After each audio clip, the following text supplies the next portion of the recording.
আসসালামু আলাইকুম ওয়া রাহমাতুল্লাহি ওয়া বারাকাতুহু। সম্মানিত মুসলমান ভাই ও বোনেরা, আমরা চলে আসলাম গাজা খান্দক।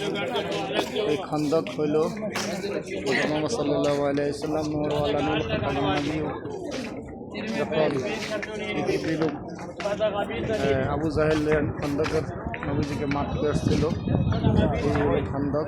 ওই যে সামনে দেখতেছেন যে গাড়িটা, এখানে খন্দক ছিল। এখন খন্দক বন্ধ করে বিভিন্ন মডেল কাজ করতেছে। যিনি যে মসজিদরা, এটা সালমান ফার্সির নামে। ওই যে কারণের সাথে দেখা যায় এটা আবু বকর সিদ্দিক, এরপরে হযরত মা ফাতেমার নামে ওমর বিন খাত্তাব। গজায় খন্দক হযরত মুহাম্মদ সাল্লাল্লাহু আলাইহি ওয়াসাল্লামের এই মসজিদগুলা এই গজায় খন্দকের পাহাড় বলে। এখানে সাহাবিরা 3000 সাহাবি মাটি কাটছিল, পেটে পাথর বান্ধা খানা ছিল না।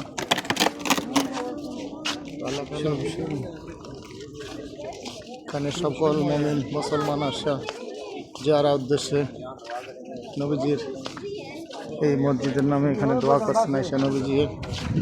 এগুলো আগে এক সময় খাইবা ছিল, এখন তুর্কি গভর্নমেন্ট থাকতে মসজিদের নিশানা করছে। দেখতে আমরা আল্লাহ তাআলার কাছে শুকরিয়া আদায় করছি, আমরা যে নবীজির আখির নবীর উম্মত হতে পারে আল্লাহ তাআলার দরবারে লাখ ও লাখ শুকরিয়া আদায় করতেছি। এখানে আসতে পাইরা আল্লাহ সকল মুমিন মুসলমান ভাইদেরকে দেখে এখানে যেন আসতে পারে সব তৌফিক দান করেন। সবচেয়ে কথা হলো, আমরা যারা মুমিন মুসলমান আল্লাহর বিধান মেনে নবীজির সুন্নাত যেন সবসময় আদায় করতে পারি, 5 ওয়াক্ত নামাজ পড়তে পারি, মা বাবার খেদমত করতে পারি।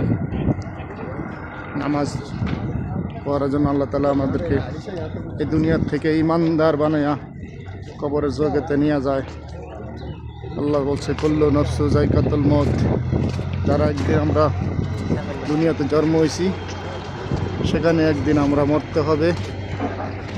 এখন কথা হলো, সেখানে আমরা আল্লাহর কাজ করতে হবে, হালাল রুজি করতে হবে, 5 ওয়াক্ত নামাজ পড়তে হবে।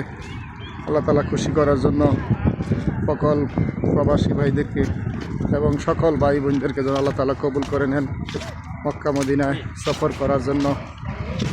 এই নিয়ে আমি আর ভিডিও বাড়াচ্ছি না। আল্লাহ তাআলা সকল ভাইদেরকে ভালো থাকুক। এখানে খন্দকের যুদ্ধের কাহিনী হিস্টোরি হইল এই। এখানে সমাপ্ত নিলাম। আসসালামু আলাইকুম ওয়া রাহমাতুল্লাহি ওয়া বারাকাতুহু।